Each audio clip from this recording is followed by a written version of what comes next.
Hello, good morning, and welcome. My name is Mike Moritz, and the name of this video is So Let's Talk About the Hottest 100 of Australian Songs. A terrible name for this contest, only because I'm pretty sure that Triple M trademarked this name, the Ozest 100. Also, I apologize for the low pixel quality of my backdrop here.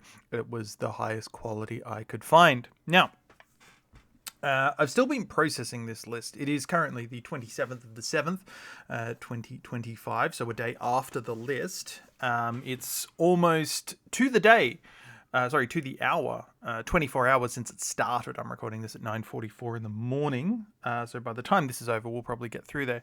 And I just wanted to kind of discuss a little bit what my thoughts are about this whole thing, because I've seen a lot of discussions and some of it is unpleasant, specifically targeted on number 3, which was the Veronicas.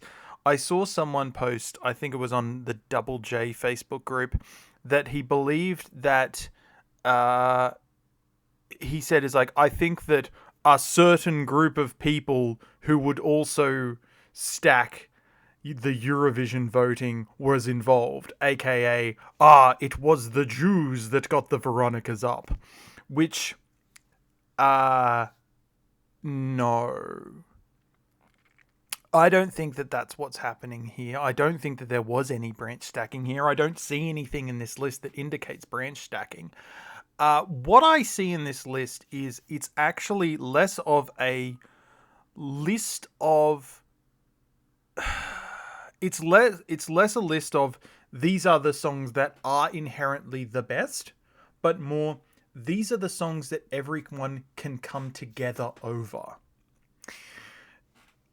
And I think that the easiest way for me to start with that is Never Tear Us Apart, which came in number 1. It's In Excess. Okay, so In Excess, not necessarily like one of the bands that everyone turns around and says, best Australian export ever, but they're popular enough. Michael Hutchence was an extremely charismatic and fantastic lead singer, and the band is really solid. They've got some absolute bangers. If I can just look here over the list of Kick, and I just want to see,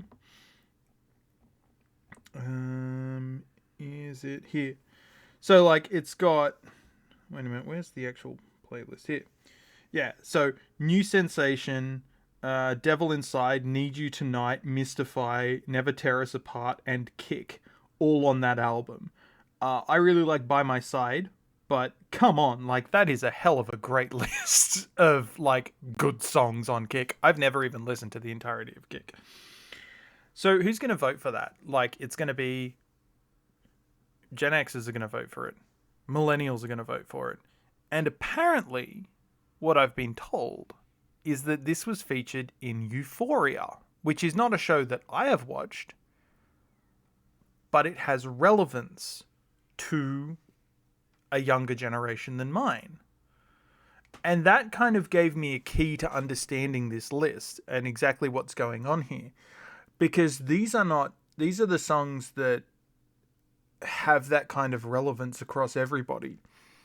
Because it's like, yeah, okay, you've got like freaking Are You Gonna Be My Girl, one of the normiest white boy rock songs ever, coming in at number 23. But I'm just looking here at this list, and I see a lot of stuff that is ones that will speak to a bunch of people. Like, I'd never heard Hurts by Amyl and the Sniffers before.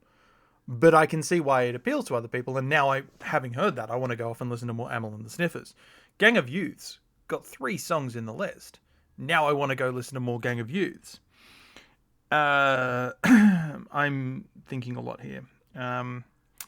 Nosebleed Section was number 2. And, okay, Nosebleed Section will appeal to hip-hop fans and also older fans of Triple J from my generation, because it was a very popular song at the time. We might not know 1955, which is, a more recent Hood song. It's got Montaigne on it. I don't really like Cosby Sweater. I love The Calling. I listen to The Calling so much. It's got some absolute bangers on there.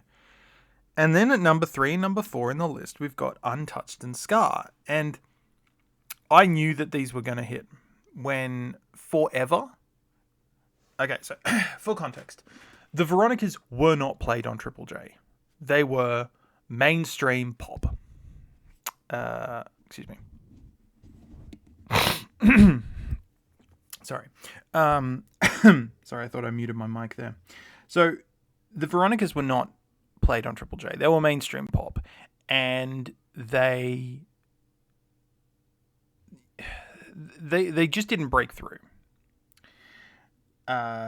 They were known. I knew them. I knew Forever. They were kind of great. They were around, but it wasn't I listened to, and then I grew up and I stopped listening to, youth stations, and it's not from my generation. So it's only at the start of this year when Todd in the Shadows does his video about Untouched, and I learn out that this is a massive queer anthem for a larger majority of people, that I understand that, okay, this is going to be a major contender. And then when Forever gets in at number 74 on this list, and I'm like, okay, well, if Forever's in, then Untouched is definitely in. And as it goes up and up further and further,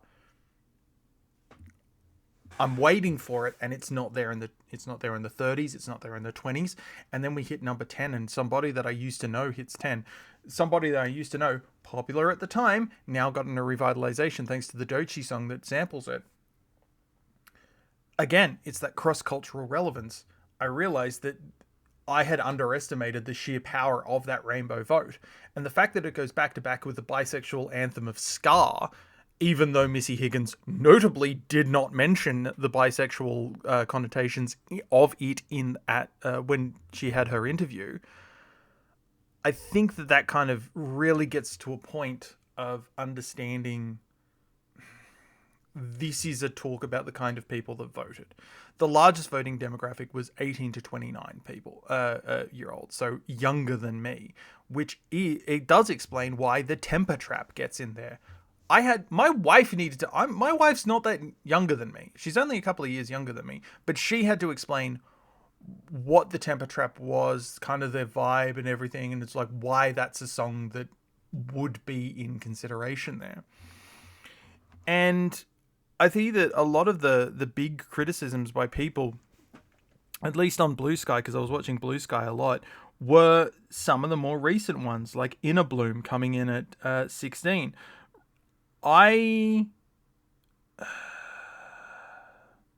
Really, that came 5th in 2020. Huh. Annual Hottest 100 position.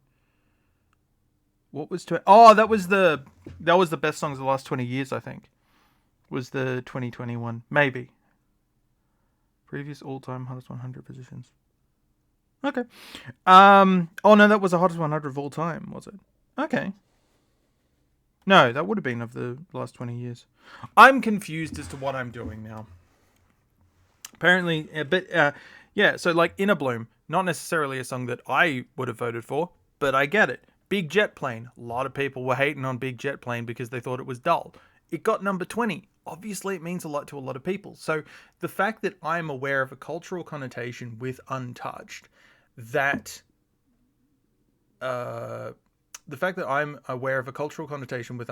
other people aren't, makes me assume that there are these cultural connotations for Inner Bloom and Big Jet Plane, and the less I know, the better.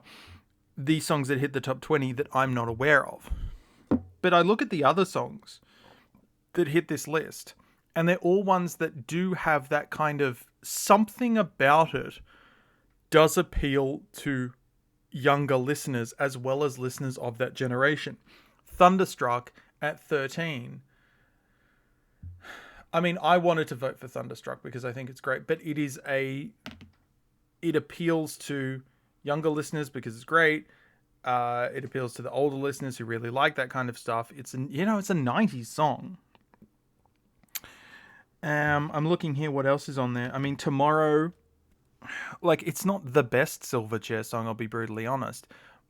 But I know a lot of people be like, oh yeah, I really like Tomorrow. They might even be like, or like even be like, oh, this is, I've seen people be picking up Frog Stomp and being like, oh, this is the one that has Tomorrow on it. What else am I looking at? Am I Ever Gonna See Your Face Again is another one that I'm going to talk about here, because I personally prefer Take a Long Line by the Angels. I think Take a Long Line is a fantastic song, but it doesn't have that meme potential. That's the thing that we need to talk about. It's the songs that are relevant because they're in the conversation and persist because of an idea, right? The Am I Ever Gonna See Your Face Again has that meme potential, so it does cross over. How to Make Gravy at number 9. The same thing again. Throw Your Arms Around Me by Hunters and Collectors. I mean, it's a beautiful song. I don't know how much the Paul McDermott meme persists to Zeds, but I wouldn't be surprised if it does. I'm looking down here. Yeah, Treaty, the radio mix. I'm so mad that it was the radio mix because the original version's so much better. Violent Soho at 40. Shooting Stars at 46. Let's talk about the low 40s here. Holy Grail at 50. Football song, relevant to a bunch of people. They'd still know it. It's Nice to Be Alive by Ballpark Music. I don't know much about Ballpark Music, unfortunately, so I can't really comment. That was a big whiplash. Riptide by Vance Joy. Obvious lock because memes. Like Taylor Swift had it on a Spotify playlist, I think was the story. And then we'll skip over the next one to go to Shooting Stars. I didn't know that was Aussie. I knew the song. I knew that riff, but I didn't know that was Aussie. And so I'm there going, oh, that's pretty cool. But go back to 47, because 47's a really interesting one for me. Solid Rock by Goanna. I voted for this, so I was very happy that it got on the list.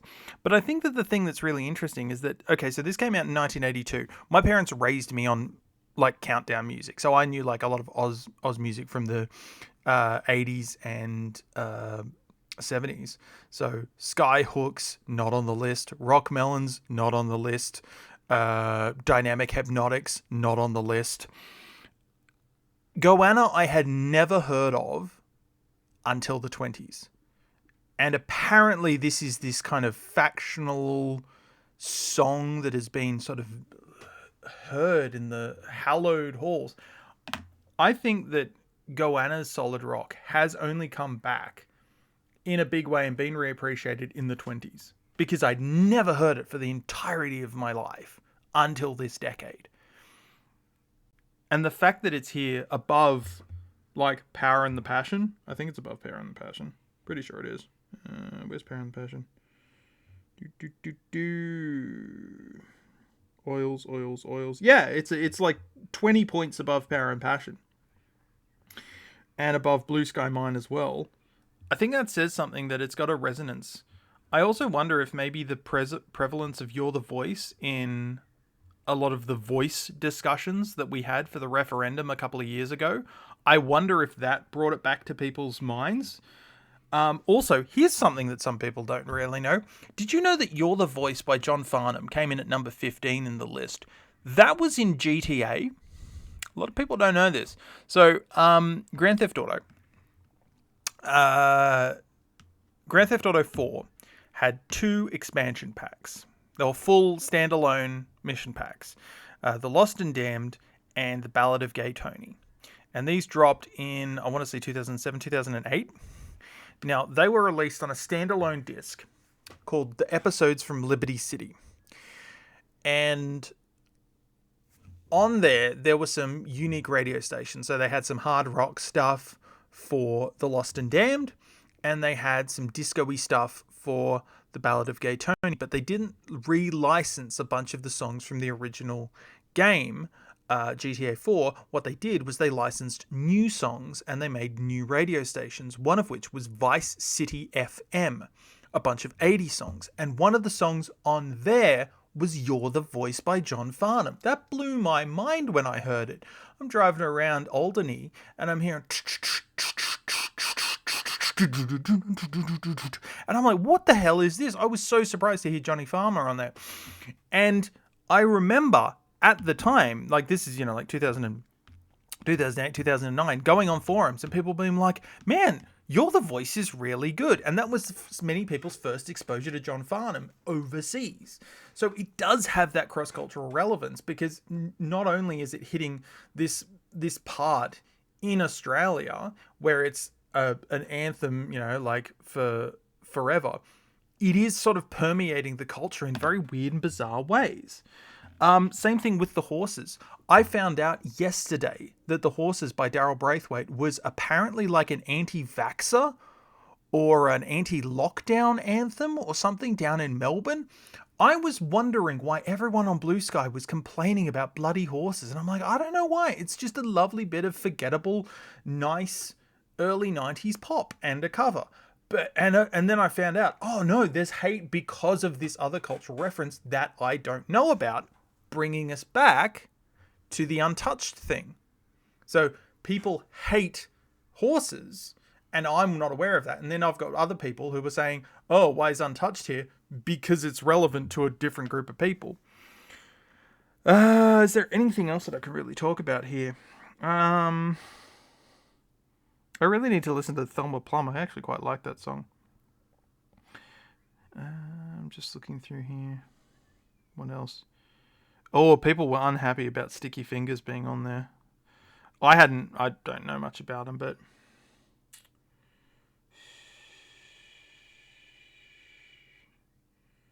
Yeah, because what I'm looking at this list, and you can see that around about 55, I think, is where my generation, so the late 80s, early 90s millennials votes. That's where that kind of starts to drop off, and you start getting more standards, because below that you get Frontier Psychiatrist at 58, Wish You Well 57, Working Class Man for the memes, like Cosby Sweater, Power and Passion, song formerly known as Chemical Heart, Weather With You, Baby, I've Got You on My Mind, that block, 66 to 70, London Still, Forever, Weir, Black Fingernails, Hello. Yeah, that's another one. Hello by the Cat Empire. Cat Empire, huge party band in the noughties. Still going, still making really good music, but nowhere near as popular as they were in the early to mid noughties. What's the song that gets in? It's Hello. The catchy one with the dude with the funny voice going, hello, hello. But also, it's in ads. So it's in the forefront of people's minds. Black Betty at 90. Buy Me a Pony, not on the list. Black Betty, some people turning around being like, one, I didn't know it was Australian. Two, I didn't know it was a cover. Yeah, Black Betty's like an old blues song from like the 20s or something, if not earlier. No, Aphrodisiac. Electric Blue got in the list. I was so surprised to see Since I Left You. Claire de Lune. This is another one that supports my very... Claire de Lune. I didn't know the song, Claire de Lune by Flight Facilities. I knew the melody. So when it starts playing, I'm like, oh, that song. One, that's Aussie. Two, that's it. So I think that and I've got one more. Sorry, I know I keep wanting to wrap things up, but then I keep seeing things in the list that really kind of emphasize my point. The big surprise for me, number 96, Stevie Wright with Evie. What's not on the list? There's nothing by Vanda and Young. Or at least, there's no Easy Beats, famous Australian band from the 60s, huge Australian band. David Bowie covered Friday on My Mind. And then, Flash in the Pan, Down Among the Dead Men is probably going to be in the top 200. No Easy Beats, no Vanda and Young. But we've got Evie by Stevie Wright. And so I'm wondering, and I thought it was just going to be, Evie Part 1. No, they played all 11 minutes of Evie, which I also pointed out, I think is a better mini opera than anything that Pete Townsend wrote. Not as rock operas, it's not on a scope with Quadrophenia or something like that, but compared with the mini operas, like A Quick One While He's Away or Wire and Glass or Rael. Evie is so great. And then I realized Evie had the cover in 2003. There was a supergroup called The Rights. It had Chris Chaney, Cram, Nick Sesta, Phil Jamison, Bernard Fanning sung on part 3. I'm missing guys. I think one of the guys from UMI was in there as well. But there was a supergroup and they did Evie parts 1, 2, and 3. So brought Evie back, because that was the first time I'd ever heard Evie, and then going back and listening to the original. So it is a song. So you had the people who listened to it in the 70s voting for this amazing piece of 70s rock, but then you had younger people who, rather than voting for the Wrights version, voted for the superior version by Stevie Wright. And I think that that's really what this thing is about. It's not a list of, Triple J songs, because there's songs on here that were never played on Triple J. I Want You by Savage Garden, Streets of Your Town by the Go-Betweens. I'm pretty sure Go-Betweens would have been on... No, Go-Betweens are on Triple J. But like... Red Gum has been played on there before, but like Solid Rock was never on a list. Australian Bloody Crawl, hate Australian Crawl. Like Icehouse, way too pop for Double J. Torn by Natalie Imbruglia, Can't Get You Out of My Head. Now, people forget, Kylie Minogue was played on Triple J, but it wasn't pop Kylie. It was indie Kylie. So stuff like Confide in Me, You Did It Again, and of course the murder ballad Where the Wild Roses Grow with Nick Cave. I was sure that was going to be on the list. No, Can't Get You Out of My Head, the pop song, which was not played on Triple J. I'd be really interested to find out where Confide in Me was on. So this is a list of songs where people who want to listen. So there are people who don't listen to Double J and Triple J. There are people who listen to Triple J, and there are people who listen to Double J. Are all coming together, and this list is the meeting point of all of these different views on Australian music. And I'm actually going to take this list and I'm going to show it to people. I'm going to say, if you want a crash course on Australian music, listen to this, because it won't give you everything, but it will give you something. And I just think of the obvious missing points on here. So like, what's not on here, and I feel like should be for the meme potential? Run to Paradise by the Choir Boys. It's not on here.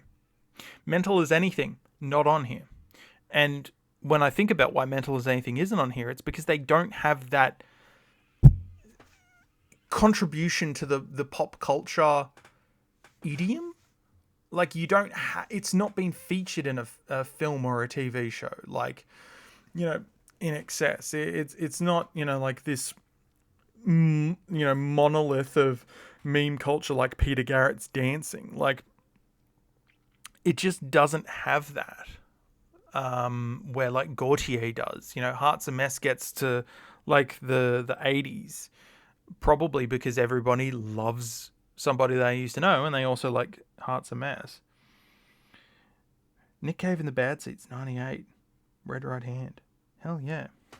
I'd be very interested to find out what came in 101, because they say that there were only 30 votes between 100 and 101. 100, starting off with Screaming Jets and Better. That's a hell of a song.